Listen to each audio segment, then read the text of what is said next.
Hi everyone, in front of me I've got Xiaomi Redmi Note 12S and let me share with you how to soft reset this device. So the soft reset or force restart operation will be useful if for some reason your device stopped working. I mean stopped responding to your touches. You cannot do anything, you cannot enter any app, you actually cannot do any action. So force restart will help to restart all of the actions, all of the operations, and probably your device will work perfectly fine after that.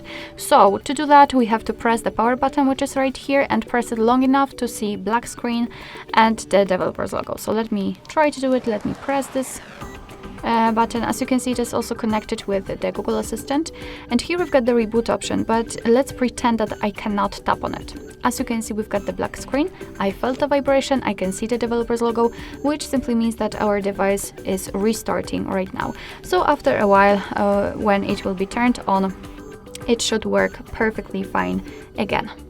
Alright, so that will be all. Thank you so much for watching. I hope that this video was helpful, and if it was, please hit the subscribe button and leave the thumbs up.